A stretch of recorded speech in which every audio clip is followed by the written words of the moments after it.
जो Unix operating system है वो AT&T एक लेबोरेटरी थी जहाँ पे बहुत सारी कंप्यूटर बने, बहुत सारी लैंग्वेज वहाँ पे डेवलप हुई जो आजकल प्रोग्रामिंग लैंग्वेज हैं, बहुत सारे साइंटिस्ट वहाँ से होके गुजरे, बहुत सारे ऑपरेटिंग सिस्टम बने, यानी वो बहुत वर्ल्ड की फेमस लैब है AT&T। तो वहीं पर इसका यूनिक्स का डेवलपमेंट हुआ 1969 में। तो दो साइंटिस्ट थे, एक तो बहुत ही फेमस है, आप लोग जानते होंगे उसको, एक तो था केन थॉमसन, दूसरा था फेमस डेनिस रिची जिसने सी लैंग्वेज लिखी थी। जो सी लैंग्वेज है ना प्रोग्रामिंग लैंग्वेज, वो डेनिस रिची ने ही बनाई थी। वो भी कहाँ बनाई थी उसने? AT&T में। तो केन थॉमसन ने तो उसका डिज़ाइन तैयार किया और डेनिस रिची ने उसका डेवलपमेंट किया। उनकी टीम में और भी 2-3 एम्प्लॉयज़ थे, ठीक है। अब यूनिक्स कैसा ऑपरेटिंग सिस्टम है? ऑपरेटिंग सिस्टम तो आप जानते हो, मैंने कल भी बताया था आपको, ऑपरेटिंग सिस्टम की फर्स्ट वीडियो में ही बताया था, आज फिर बता देता हूँ। ये हार्डवेयर है, ये यूज़र है, इन दोनों के बीच में एक सिस्टम सॉफ्टवेयर आएगा, उसको बोलते हैं ऑपरेटिंग सिस्टम। वो हार्डवेयर में डल जाएगा, हार्डवेयर चालू हो जाएगा और फिर यूज़र उस पर काम कर सकता है हार्डवेयर पर। यानी तो ऑपरेटिंग सिस्टम क्या हुआ? बीच में हुआ, यूज़र और हार्डवेयर के। तो operating system is a software which interacts between computer hardware end user, ठीक है। शुरू में तो इंटरेक्ट करता है, लेकिन डलने के बाद वो बाकी सॉफ्टवेयरों के साथ और यूज़र के साथ और हार्डवेयर के साथ, तीनों के साथ इंटरेक्शन करता है, उसको ऑपरेटिंग सिस्टम कहते हैं, ठीक है दोस्तों। अब दूसरी चीज़ के ऐसे क्या फीचर्स हैं जिसको बड़ी बड़ी बैंक और इंस्टीट्यूशंस ये सब यूज़ करते हैं, बड़ी बड़ी IT कंपनीज़ हैं, वो सर्वर के रूप में इसी को क्यों यूज़ करते हैं? यूनिक्स को, विंडोज़ को क्यों नहीं करते हैं? विंडोज़ को भी करते हैं, ऐसा नहीं है। विंडोज़ के भी सर्वर एडिशंस आते हैं बहुत सारे ऑपरेटिंग सिस्टम में, वो स्पेशली सर्वर को हैंडल करने के लिए बनाए जाते हैं। लेकिन यूनिक्स की बात ही अलग है। देखिए क्यों। सबसे पहला फीचर है इसका मल्टीटास्किंग, ठीक है। यानी एक साथ बहुत सारी टास्क कंप्लीट कर सकता है, एक साथ बहुत सारे प्रोग्राम एग्जीक्यूट कर सकता है। दूसरा है मल्टी यूज़र, बहुत सारे यूज़र एक साथ एक ही टर्मिनल पर कनेक्ट होकर काम कर सकते हैं। तीसरा फीचर है इसका बहुत ही ज़्यादा सिक्योर है। चौथा फीचर है बहुत ही सॉफ्ट है, सॉफ्ट मीन्स विस्पर, यानी बहुत हल्की। और पांचवा फीचर है इसका कि ये ओपन सोर्स, लेकिन ओपन सोर्स नहीं है क्योंकि इसको 4-5 कंपनियों ने मिलके बनवाया था, तो ये ओपन सोर्स की कैटेगरी में नहीं आती। लेकिन इसका जो चाइल्ड है, इसका जो फ्लेवर है, यूनिक्स में से जो नया ऑपरेटिंग सिस्टम बना था लिनक्स, तो लिनक्स ओपन सोर्स है, वो सबके लिए फ्री है, लेकिन ये सबके लिए फ्री नहीं है। तो लिनक्स इसी का चाइल्ड है, यानी इसी का फ्लेवर है, ठीक है दोस्तों। अब देखिए, कुछ लोग सोचते हैं कि लिनक्स यूनिक्स में वायरस नहीं आते, ऐसा नहीं है, इनमें भी वायरस आते हैं। लेकिन इसमें क्योंकि विंडोज़ का जो एक्सटेंशन होता है फाइल्स का, सॉफ्टवेयर्स का, वो क्या होता है? .exe, that's means exe stands for executable files. यानी कोई भी सॉफ्टवेयर होगा उस पर डबल क्लिक करेंगे जैसे ही हम, तो वो .exe एग्जीक्यूट होने के लिए चली जाएगी CPU के अंदर और वो फाइल एग्जीक्यूट हो जाएगी, ठीक है।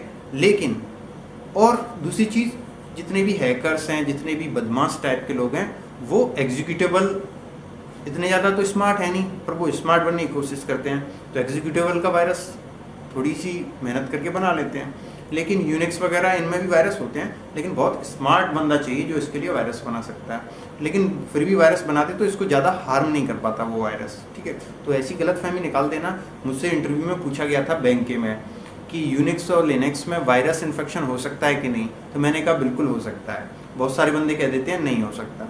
तो आज मैं आपसे वो एक्सपीरियंस भी डिस्कस करूंगा कि यूनिक्स सेक्शन में से मुझसे बैंक के इंटरव्यू में कौन कौन से क्वेश्चन पूछे गए थे। तो सबसे पहले मैं आपको इंट्रोडक्शन दूंगा इसका यूनिक्स का, फिर आपको फीचर्स बताऊंगा इसके मोस्ट इंपॉर्टेंट, फिर इसकी मोस्ट इंपॉर्टेंट 10-15 कमांड्स बताऊंगा जो इंटरव्यू में आपसे पूछी जा सकती हैं, ठीक है दोस्तों। क्योंकि आप लोग जैसे ही सेलेक्ट हो जाओगे या गेट के थ्रू हो गए किसी कंपनी के लिए, या फिर आप एमटेक के लिए हो रहे हैं, उसको छोड़ो, UGC नेट से आप प्रोफेसर बनोगे, उसको छोड़ो। लेकिन IT सेक्टर में, गवर्नमेंट IT सेक्टर में, प्राइवेट IT सेक्टर में अगर आप जा रहे हो इंटरव्यू देने, तो वो बैंकिंग सेक्टर में जा रहे हो, तो वो डेफिनेटली आपसे पूछेंगे, क्योंकि बैंकिंग का जो कोर्स सर्वर होते हैं वो कहाँ होते हैं, उनके ब्रांच ऑफिस, उनके हेड ऑफिस पर। आप लोग वहीं पर आपको जॉब करनी है। ऐसा नहीं है कि आपके सिटी में जो पर्टिकुलर ब्रांच है वहाँ पर आप IT ऑफिसर बनोगे। आप उन सारी ब्रांचों का जो हेड ऑफिस होगा या फिर ब्रांच ऑफिस होगा या रीजनल ऑफिस होगा, वहाँ पे पोस्ट किए जाओगे, ठीक है। तो वहाँ पे आपको सर्वर पर बेसिकली काम करना होता है, डेटाबेस पर बेसिकली काम करना होता है आपको। और आपको ऐसा नहीं है कि उनकी डेवलपमेंट टीम नहीं होती, लेकिन वो मोस्ट ऑफ टाइम जो बड़ी बड़ी सॉफ्टवेयर कंपनियाँ उनसे सॉफ्टवेयर बनवाते हैं, लेकिन छोटे मोटे डेवलपमेंट के लिए वो डेवलपिंग टीम में भी डाल देते हैं, एंड सपोर्ट टीम में डाल देते हैं, नेटवर्किंग टीम में डाल देते हैं जो नेटवर्क इंजीनियर होते हैं, सिस्टम टीम में डाल देते हैं, सिस्टम इंजीनियर होते हैं, डेटाबेस टीम में डाल देते हैं, डेटाबेस एडमिनिस्ट्रेटर होते हैं, ठीक है। तो अपन सबसे पहले क्या पढ़ेंगे, अपने इसका ब्रीफ इंट्रोडक्शन लिया, इसके फीचर्स पढ़ेंगे, उसके बाद अपन कमेंट्स पढ़ेंगे, उसके बाद अपन डिस्कशन करेंगे। क्योंकि अब मैं MCQ नहीं बनाऊंगा, इसके लिए मैं आज ही डिस्कस कर दूंगा इसकी MCQ किस टाइप के क्वेश्चन पूछे जाएंगे, ठीक है दोस्तों। जो लोग नए हैं चैनल पर, मैंने देखा है कि 2 दिन में 15-20 नए लोगों ने ज्वाइन किया है चैनल। आप सभी का स्वागत है। मैं आपको बता दूं, मैं बिल्कुल देसी तरीके से पढ़ाता हूं IT को, बच्चों की समझ में आनी चाहिए, कैसे भी आनी चाहिए। तो आप लोगों का बहुत स्वागत है। और आप लोग अब मेरी जो अब वीडियो पोस्ट कर रहा हूं, इनको देखने से पहले शुरू से मेरी database, software engineering, operating system की वीडियो जरूर देख लें, क्योंकि मेरे बहुत सारे टॉपिक्स इंटरकनेक्टेड होते हैं उन टर्म से। तो मैं बार बार एक्सप्लेन कर देता हूँ, तो जो पहले हैं प्रीवियस सब्सक्राइबर्स हैं उनकी समझ में आ जाता है, नए वालों की में कम आता होगा, इसलिए वो उसको भी देख लें। क्योंकि मैंने बहुत सारे इंटरव्यू टिप्स उन वीडियोस के अंदर में बीच बीच में बहुत सारी इंपॉर्टेंट टर्म्स बता दी हैं, तो बहुत ज़रूरी है आप लोगों के लिए उन सबको देखना। दूसरी चीज़ मैं आपको बता दूं कि आप में से अगर कुछ लोग सोचते हैं कि IT ऑफिसर का एग्ज़ाम ऐसे ही क्रैक कर देंगे, तो ये बहुत बड़ी भूल है उनकी, ठीक है। आपको एक्स्ट्रा ऑर्डिनरी बनना होगा, आपको बहुत हार्डवर्क नहीं करना है, आपको स्मार्ट वर्क करना है। हार्डवर्क मीन्स किताब खरीद ली, दुनिया भर की कोचिंग में लग गए, वो कभी भी आपको IT ऑफिसर नहीं बना सकती, ठीक है। आपको जीनियस बनना है तो स्मार्ट तरीके से काम करना होगा, यानी बुक्स रखी, बुक्स को ऊपर से उसमें हाईलाइट करना है, कौन कौन सा टॉपिक अपने दिमाग के अंदर ले जाना है और उसको समझना है, उसको याद नहीं करना है, उसको समझना है। और सारे टॉपिक अगर आप मेरी शुरू से लेके एंड तक दिसंबर तक वीडियोस देखोगे तो सारे, ऐसा कोई टॉपिक नहीं बचेगा जो IT का जो मैंने नहीं बताया हो। तो अब ले चलता हूँ आपको अपना नेक्स्ट टॉपिक एक्सप्लेन करता हूँ आपको। देखिए दोस्तों, एक जैसे मैंने आपको बताया मल्टीटास्किंग है, मल्टी यूजर है, मस्ट सिक्योर है, उसी के साथ ये पोर्टेबल भी है। पोर्टेबल मीन्स जैसे जावा का जो प्रोग्राम होता है वो किसी भी हार्डवेयर पर चल जाता है ना। जावा क्या है, पोर्टेबल लैंग्वेज है, यानी जावा लैंग्वेज के फ्रेमवर्क पर जो भी आपने सॉफ्टवेयर डेवलप किया है वो दुनिया की किसी भी हार्डवेयर पर रन हो जाता है। सेम सिस्टम यही है, ये भी दुनिया के किसी भी सिस्टम पर रन हो जाती है। क्यों? क्योंकि ये पोर्टेबल है और C लैंग्वेज में लिखी गई है। सारी लैंग्वेजों की मदर किसे कहते हैं? C लैंग्वेज को कहते हैं। और फादर किसे कहते हैं? फादर कहते हैं उनको डेवलप करने वाले लोगों को, ठीक है। Remember this. देखो, मैंने ऑपरेटिंग सिस्टम में भी आपको बताया था कर्नल क्या होता है, मैंने एंड्रॉयड की वीडियो में भी आपको बताया था कर्नल क्या होता है, और मैं आपको यूनिक्स की वीडियो में भी बता रहा हूँ कर्नल क्या होता है। सिंपल है, जो मेरे पुराने सब्सक्राइबर हैं उनको तो समझ में आ गया होगा, लेकिन नए सब्सक्राइबर भी जुड़े हैं तो उनको मैं बता देता हूँ कर्नल क्या होता है। कर्नल एक प्रोग्राम होता है, कहाँ पे? ऑपरेटिंग सिस्टम में, यानी विंडोज़ में। अपन क्या यूज़ करते हैं? विंडोज़। ऐसे ही विंडोज़ की तरह यूनिक्स अलग ऑपरेटिंग सिस्टम है, तो इसमें भी कर्नल यूज़ होता है। तो ये क्या है? मेन प्रोग्राम है, बॉस प्रोग्राम होता है ये हर एक ऑपरेटिंग सिस्टम में, चाहे वो एंड्रॉयड हो, चाहे वो लिनक्स हो, चाहे वो यूनिक्स हो, चाहे वो विंडोज़ हो। सारे ऑपरेटिंग सिस्टम के अंदर जो बॉस प्रोग्राम होता है उसको क्या कहते हैं? कर्नल। वो क्या करता है? वो सारे रिसोर्सेज को कंट्रोल करता है सिस्टम के को, memory management, input output, controlling, security, permission, shell, ठीक है, और कोऑर्डिनेट बिठाता है टास्क प्रोसेस के बीच में, ठीक है। लेकिन इसका एक इंटरमीडिएटर होता है, उसको बोलते हैं सेल। वो सेल क्या करता है? SHELL, cell. सेल क्या करता है? यूज़र यानी मैं और कर्नल, यानी कंप्यूटर का बॉस कौन है? कर्नल, और यूज़र कौन हूँ? मैं। मेरी चीज़ कर्नल तक पहुँचाएगा और समझाएगा, उस बंदे को क्या बोलते हैं? सेल बोलते हैं। उस यूटिलिटी को क्या बोलते हैं? सेल बोलते हैं। उस प्रोग्राम को क्या बोलते हैं? सेल बोलते हैं। ऐसा प्रोग्राम जो यूज़र की लैंग्वेज को, यूज़र के इनपुट को ले जाकर कर्नल की लैंग्वेज में ट्रांसलेट करके और कर्नल को समझा दे, उसको क्या बोलते हैं? सेल। तो वो क्या हो गया? इंटरमीडिएटर हो गया मेरे और कर्नल के बीच में, ठीक है। तो सबसे पहले क्या हुआ? एक राउंड सर्किल बनाया, उसके बीचों बीच कौन बैठा है? उसके सबसे बीच में बैठा है कर्नल। उस राउंड सर्कल के बाहर कौन बैठा है? मैं। लेकिन सर्कल के अंदर, कर्नल के बाहर और यूज़र के सामने, यानी मेरे और कर्नल के बीच में, यूज़र और कर्नल के बीच में कौन बैठा है? सेल। चारों तरफ वो क्या करेगा, कहीं से भी यूज़र कोई भी इनपुट देगा उसको ले जाएगा, कर्नल को देगा ट्रांसलेट करके, कर्नल उसको अपनी लैंग्वेज में समझ लेगा और वापस आउटपुट दे देगा। ठीक है दोस्तों।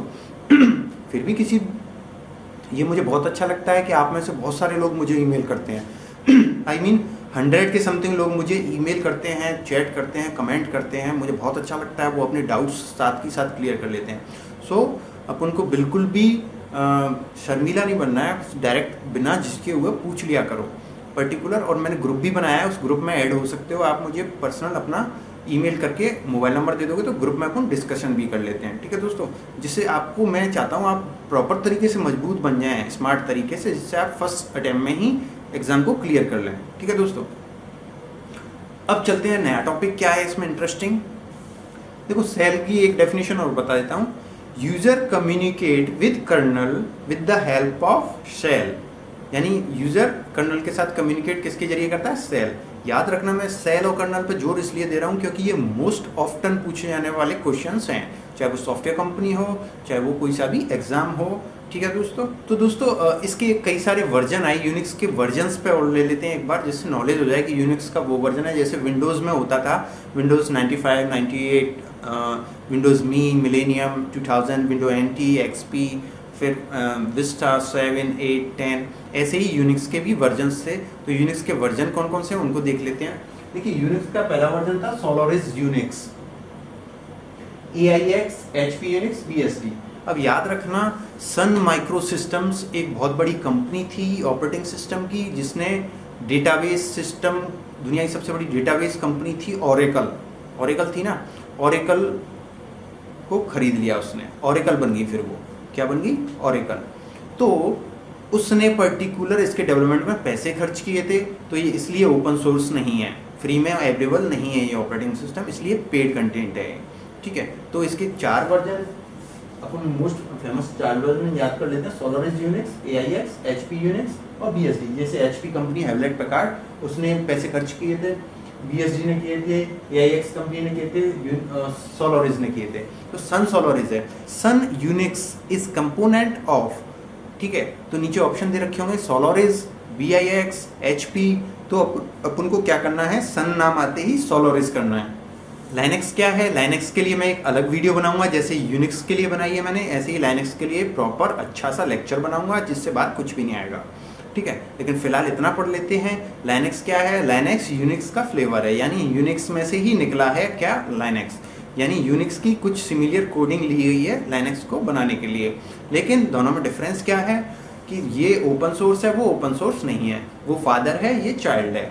वो बहुत हाई एक्सटेंसिव है, ये भी अच्छा है, बहुत अच्छा है, बहुत ही यूज होता है। और लास्ट मैंने जैसा कि आपको बता दिया था, ये इसकी प्रोग्रामिंग किस लैंग्वेज में की गई है, यानी वो आपसे पूछ ले Unix basically developed on which language, और वो नीचे ऑप्शन दे दे C++, जावा और एल्गोर, तो आपको क्या करना है? C, क्योंकि C लैंग्वेज के मॉड्यूल पर ही ये डेवलप की गई थी। ठीक है दोस्तों, अब देखते हैं अपना अगला टॉपिक क्या है। तो दोस्तों, जैसा कि मैंने आपको बताया था, यूनिक्स बहुत ही इंटरेस्टिंग ऑपरेटिंग सिस्टम, बहुत ही इंटरेस्टिंग टॉपिक है। किसी चीज़ को अगर बहुत सारे बच्चे नहीं जानते हैं और उनको कोई अच्छे तरीके से समझाए तो उनको बहुत मज़ा आता है। तो ये बहुत इंटरेस्टिंग है। आप लोगों में से बहुत सारे अनफेमिलियर हैं इस ऑपरेटिंग सिस्टम के साथ। आई मीन 98% आप लोगों में से कभी किसी ने काम नहीं किया है इस ऑपरेटिंग सिस्टम पे। तो बहुत मज़ेदारी से पढ़ना है अपन को इसको, इंटरेस्ट के साथ, जिससे याद करना नहीं पड़े और समझ में आ जाए। ठीक है, तो मैंने आधे फीचर्स बता दिए थे आपको यूनिक्स के शॉर्ट टाइम में, क्योंकि इतना ही कुछ है इसमें, ज़्यादा कुछ समझने लायक है ही नहीं, इसलिए तो इसको मज़ेदार कहा है मैंने। इसके 2-4 टॉपिक और हैं, उनको डिस्कस कर देता हूँ, और उसके बाद सीधे अपन पढ़ेंगे इसकी मोस्ट इंपोर्टेंट 8 to 10 कमांड्स जो ओकेजनली पूछी जाती हैं इंटरव्यू में। उसके बाद यूनिक्स का टॉपिक खत्म, और फिर आप यूनिक्स के चैंपियन हो, क्योंकि आपको यूनिक्स की अंडरस्टैंडिंग है। इंस्टॉल करो और 10 कमांड पता है आपको, 10-20 वैसे सीख जाओगे, फिर आप यूनिक्स चला सकते हो। That's good. So let's go to our topic.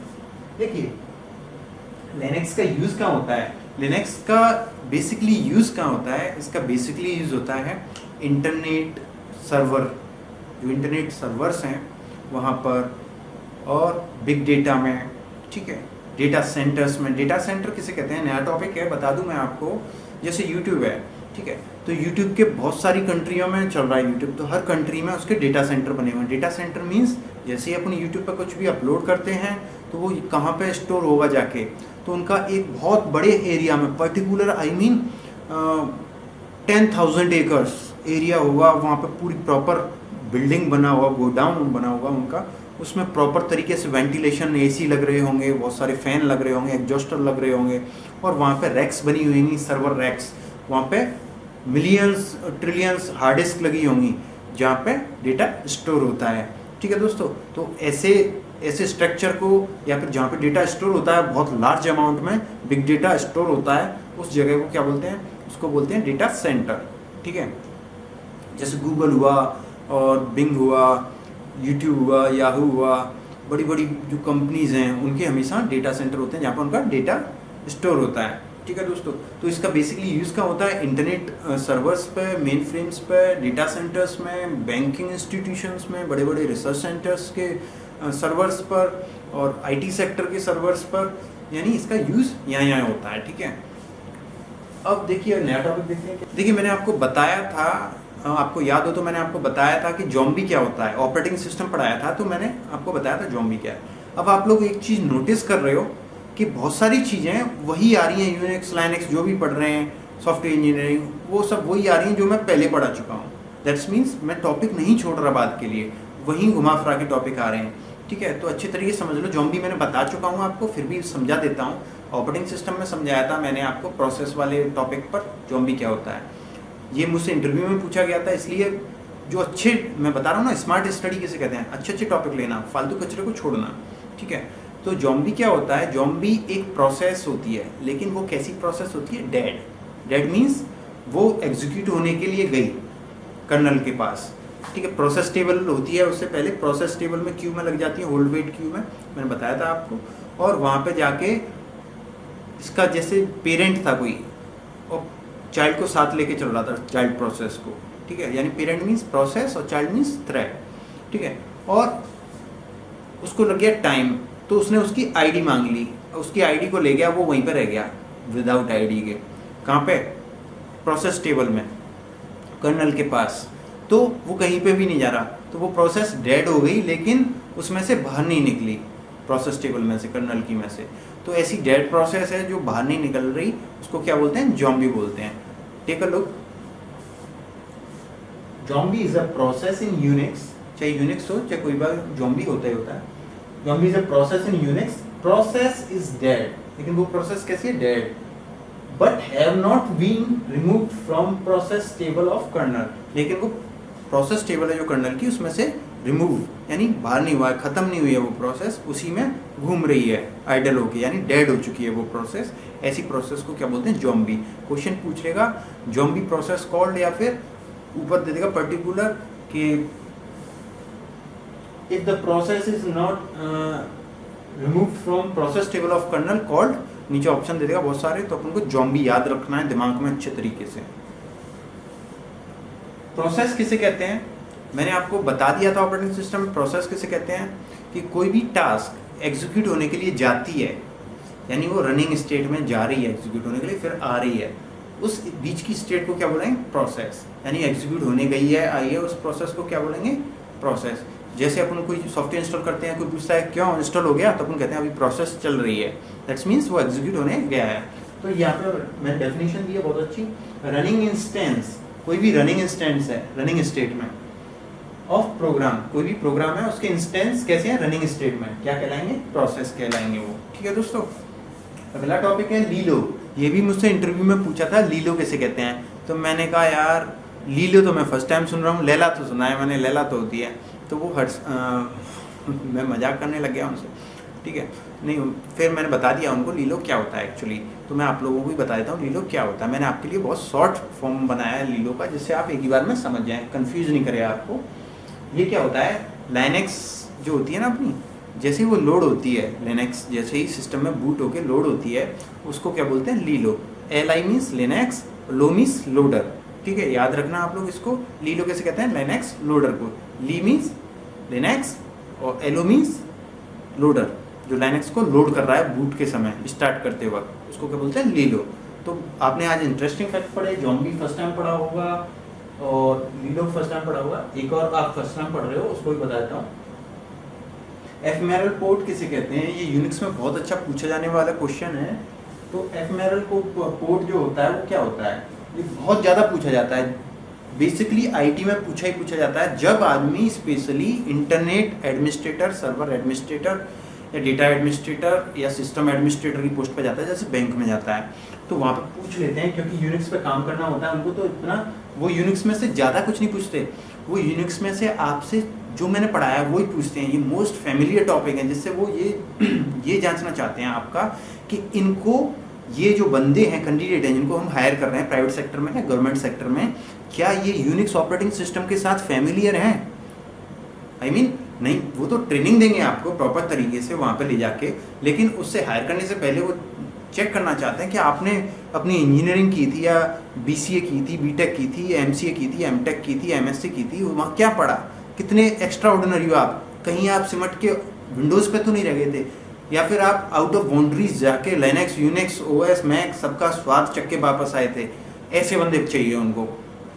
तो आपको मैं जो पढ़ा रहा हूँ वो फेमिलियर, बेसिक और सब वही है, यानी वो कुछ भी पूछ ले इन्हीं में से पूछेगा। तो मैं आपको कुछ कमांड्स भी बताऊंगा, ठीक है, वो आपसे नॉर्मल टर्मिनोलॉजी पूछेंगे यूनिक्स की, जो मैंने आपको बता दिया। कमांड्स मैं आपको इसके बाद बताऊंगा, सिंपल है, टेंशन मतलब दिमाग में, मज़ेदारी से पढ़ो, बहुत मज़ा आने वाला है, ठीक है। तो इसको पढ़ लेते हैं। ये क्या होता है कि जब अपने पोर्ट होते हैं, पोर्ट्स क्या होते हैं, तो पोर्ट्स का अच्छे तरीके से समझ में जब भी आएगा, क्योंकि शायद मैं 2-3 दिन बाद अपना इंटरनेट, इंट्रानेट और नेटवर्क टेक्नोलॉजी स्टार्ट कराने वाला हूँ टॉपिक, जिस पर अपनी कंटिन्यूस वीडियो बनेगी 5-7। उसमें अपन को बहुत अच्छे सैटेलाइट कैसे काम करती हैं, एंटीनास कैसे काम करते हैं, और वेव्स कैसे काम करती हैं, 3G 4G 2G का इन्वेंशन हुआ, कैसे कहाँ काम करती हैं, इनका ऑप्शन कैसे होता है, पोर्ट्स क्या होते हैं, प्रोटोकॉल्स क्या होते हैं, 7 लेयर सिस्टम क्या होते हैं, सब कुछ पढ़ेंगे अपन वहाँ पे पोर्ट। लेकिन अभी फ़िलहाल आपको इतना ही आंसर देना है जितना वो पूछा गया है। आपने वहाँ पे एक्स्ट्रा आंसर दे दिया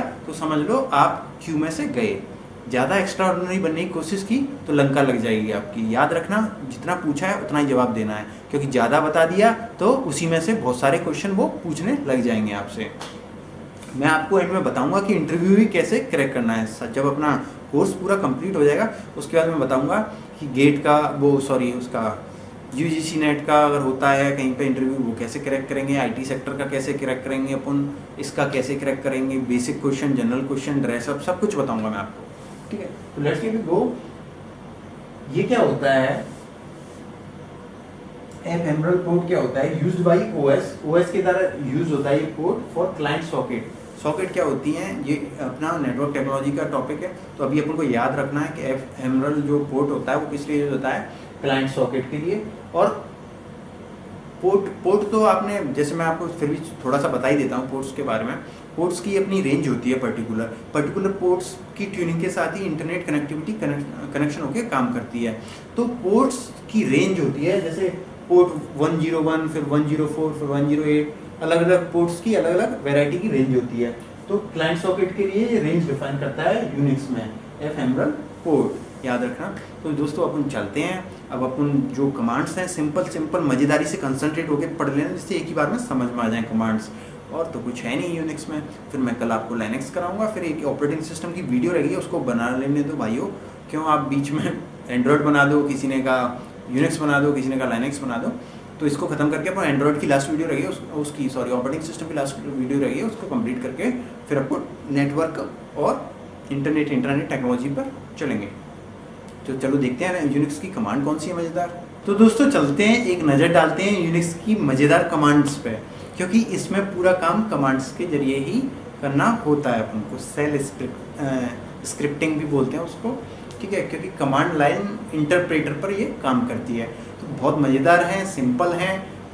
अपन 8 कमांड्स इस चैप्टर में पढ़ूंगा, फिर बताता हूँ मैं आपको, फिर ख़त्म यूनिक्स। तो सबसे पहले देखिए, एक मज़ेदार कमांड बता रहा हूँ मैं आपको, वाकई में इंटरेस्ट आने वाला है। हु एम आई, मैं कौन हूँ, ये भी एक कमांड है।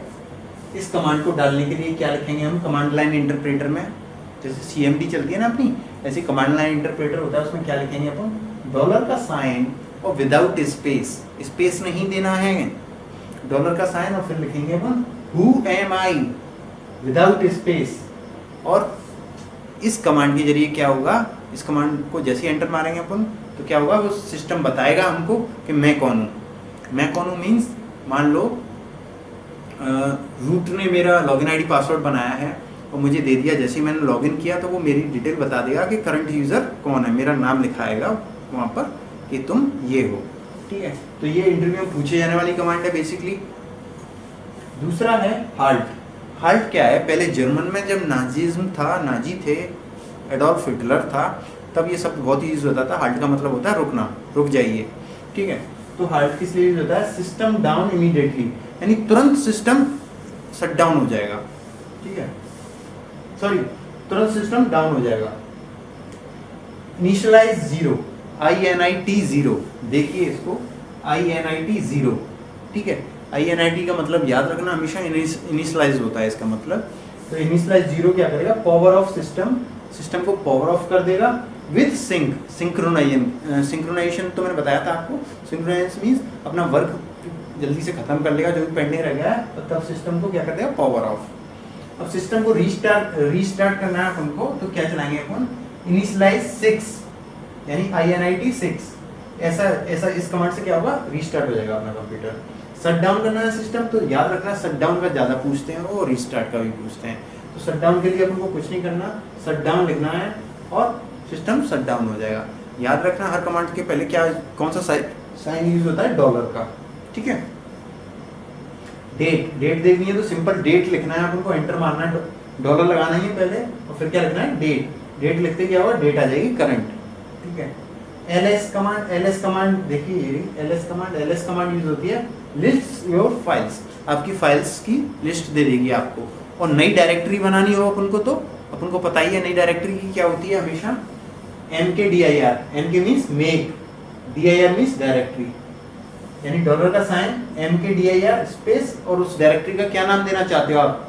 अगर नई डायरेक्टरी बना रहे हो तो नाम तो दोगे, तो mkdir स्पेस उसका नाम और एंटर मारोगे तो नई डायरेक्टरी बन जाएगी आपकी। तो आपको वाकई मजा आया होगा। Take a look into these commands और इनको नोट डाउन कर लें और कल याद कर लेना इनको पक्के से। ठीक है, देख लो इनका लुक। तो दोस्तों देखते हैं अपनी मज़ेदार बची हुई कमांड्स को। सबसे पहले देखिए टॉप कमांड है, TOP टॉप, डॉलर का साइन और टॉप, ये अपन को कमांड प्रॉम्प्ट में चलाना है। क्या बताती है top command, highest memory consuming process, कौन सी प्रोसेस, जितनी प्रोसेस चल रही है सिस्टम में, कौन सी सबसे ज़्यादा मेमोरी खा रही है या मेमोरी को कंज्यूम कर रही है। ठीक है, ये सब वही क्वेश्चन है जो आप सर्वर हैंडल करोगे IT ऑफिसर बन के, तो आपसे पूछेंगे या फिर एग्जाम में भी पूछ सकते हैं इनको, याद रखना ऐसे पूछेंगे। यानी कोई प्रोसेस सबसे ज़्यादा हाईएस्ट मेमोरी कंज्यूम कर रही है, उसको डिफाइन करने के लिए कौन सी कमांड यूज होती है, तो अपन बता देंगे उनको टॉप कमांड होती है। फिर वो आपसे पूछेगा डिस्क स्पेस, सर्वर में कितना डिस्क स्पेस बचा है, यानी कितना खाली जगह बचा है। जैसे अपन कहते हैं ना मेरे कंप्यूटर में 5 GB डाटा खाली है, 6 GB खाली है, या मेरे मेमोरी कार्ड में इतना खाली है, तो ऐसे ही सर्वर में कितना डेटा खाली है, डिस्क स्पेस खाली है, उसको df-kl इस कमांड से क्या होगा, डिस्क स्पेस पता चल जाएगा अपन को सर्वर पर। अब देखो कोई प्रोसेस किल करनी है, कोई प्रोसेस चल रही है वो किल करनी है, बहुत ऑफ्टन पूछा जाने वाला क्वेश्चन, बहुत इंपॉर्टेंट है। उसके लिए कौन सी कमांड यूज करते हैं, किल 9 हैश PID क्या होता है, हैश तो एक साइन हो गया, सिंबल हो गया, PID मतलब होता है प्रोसेस ID। ठीक है, यहाँ पे प्रोसेस ID देंगे और यहाँ पे किल 9 कमांड चला देंगे तो वो प्रोसेस यूनिक्स सर्वर में से किल हो जाएगी। फिर है अपने यूनिक्स सर्वर की जो डायरेक्टरी है उसमें फाइल हिडन है, तो हिडन फाइल्स को देखने के लिए कौन सी कमांड यूज करेंगे, ls-lrta। ठीक है, वो क्या करेगी, हिडन फाइल्स को डायरेक्टरी से दिखा देंगे तुमको। और करंट प्रोसेस को देखने के लिए कौन सी कमांड चलाएंगे, ps-ef, फिर ये सिंबल है एंटर की के ऊपर होता है, फिर grep-i, तो ये करंट प्रोसेस आपको बता देगा, प्रोसेस आई। ठीक है, अब सिस्टम 32 बिट है या 64 बिट, मैंने आपको बताया था कल की वीडियो में एंड्रॉयड वाली में कि 32 बिट और 64 बिट क्या होता है। जो लोग नहीं जानते वो एंड्रॉयड वाली वीडियो देख लें, उसमें मैंने एक्सप्लेन किया है 32 बिट और 64 बिट का आर्किटेक्चर। तो जिस सिस्टम पे यूनिक्स चल रहा है वो कैसा है, 32 बिट है 64 बिट, ये देखने के लिए हम विंडोज़ में क्या करते हैं, विंडोज़ पे तो माई कंप्यूटर पर राइट बटन क्लिक करते हैं, प्रॉपर्टीज़ में जाते हैं या मैनेज पे जाते हैं और वहाँ पे जाके सिस्टम इन्फॉर्मेशन लिखी रहती है, रैम इतनी है, कंप्यूटर ये है, कंप्यूटर का नाम ये है, मेमोरी इतनी है, वहीं लिखा रहता है 30 बिट है या 64 बिट है। ठीक है, इसमें हम जानने के लिए क्या करेंगे, uname minus A, uname minus A. ठीक है, और पासवर्ड चेंज करना है यूनिक्स सर्वर में तो हम क्या करेंगे, पास wd, पास wd मींस पासवर्ड चेंज कर हो जाएगा अपना। और टेलनेट क्या होता है, टेलनेट का फंडा समझ लो, क्वेश्चन पूछे, ऐसा क्वेश्चन है जो पूछा जा सकता है आप लोगों से, बहुत अच्छा क्वेश्चन है। टेलनेट जो पहले थे विंडोज़ 95, 98, NT 2000, उनमें ये कमांड बहुत यूज़ होता था टेलनेट, क्योंकि पहले क्या था, ग्राफिकल इंटरफेस इतना मजबूत नहीं था, GUI जिसको बोलते हैं। ठीक है, ग्राफिकल यूज़र इंटरफेस। तो आजकल तो क्या है, विंडोज़ वाले तो क्या है, राइट बटन क्लिक करते हैं, माई कंप्यूटर पर प्रॉपर्टीज़ में जाते हैं, ऊपर लिखा रहता है रिमोट, तो रिमोट पर जाके एक चेक बॉक्स होता है, उसको इनेबल कर देते हैं, तो फिर अब कोई भी आदमी अपने कंप्यूटर से दुनिया में से कनेक्ट हो सकता है इंटरनेट के जरिए अपने कंप्यूटर से। ठीक है, उसको बोलते थे रिमोट कंप्यूटिंग। तो फिर कैसे कनेक्ट होंगे, उसके लिए ये कमांड है जिसके जरिए अपन पर्टिकुलर IP एड्रेस से कनेक्ट हो जाएंगे।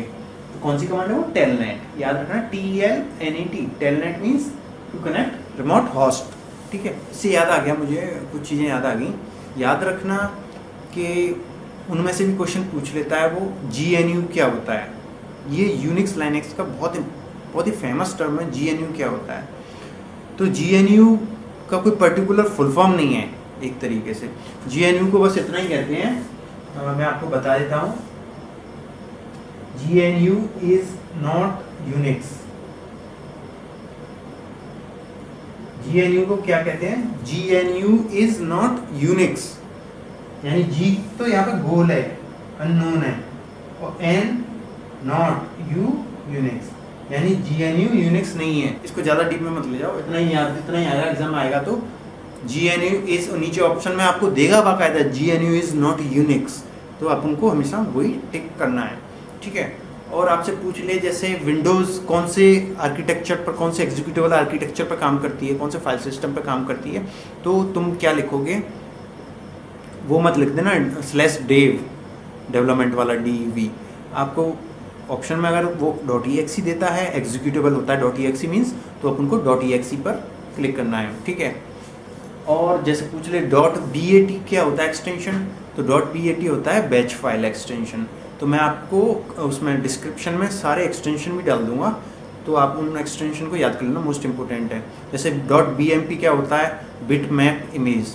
ठीक है, तो इन चीज़ों का ध्यान रखना दोस्तों, और आप, आशा करता हूँ आप लोगों को बहुत मज़ा आया होगा यूनिक्स पढ़ने में। यूनिक्स खत्म हो गया अपना, इसमें से बाहर कोई क्वेश्चन नहीं आएगा यूनिक्स का, 100% चैलेंज देता हूँ, गारंटी देता हूँ। इंटरव्यू क्वेश्चन चाहे प्राइवेट कंपनी का हो चाहे गवर्नमेंट का हो। कल मैं आपको लाइनेक्स का इंट्रोडक्शन दूंगा और फिर ऐसी मजेदार चीज़ें पढ़ते जाएंगे। जो लोग नए हैं वो प्लीज़ चैनल को सब्सक्राइब कर लीजिए, जिससे आपको अच्छी अच्छी नॉलेज मिलती रहे और आप स्टे कनेक्टेड रहें नई वीडियोज़ के साथ। और दोस्तों इस वीडियो को लाइक करना नहीं भूलें अगर आपको पसंद आती है, और फेसबुक और व्हाट्सएप पे अपने फ्रेंड्स के साथ शेयर भी करें इस वीडियो की URL यानी लिंक को कॉपी करके। ठीक है दोस्तों, तो और जो लोग नए हैं वो मेरी पिछली वीडियो भी देख लें, जिससे आपके कॉन्सेप्ट क्लियर हो जाएं। और किसी को कोई भी डाउट हो तो वो मुझे कमेंट करके, फ्रैंकली कमेंट करके, विदाउट शेयर वो मुझसे कांटेक्ट कर सकते हैं। ठीक है दोस्तों, मुझे ये बताना नहीं भूला कि ये वीडियो आपको कैसी लगी। कल मिलता हूँ आपसे नई वीडियो के साथ, लाइनेक्स की वीडियो के साथ। खुदा हाफिज़, अपना ख्याल रखना, कीप स्माइलिंग और स्टे कनेक्टेड। और हार्ड वर्क नहीं करना है, स्मार्ट वर्क करना है। सो स्टडी में जुड़ जाओ आप, और फर्स्ट अटेम्प्ट में क्रैक करना है आपको एग्ज़ाम, तो ठीक है।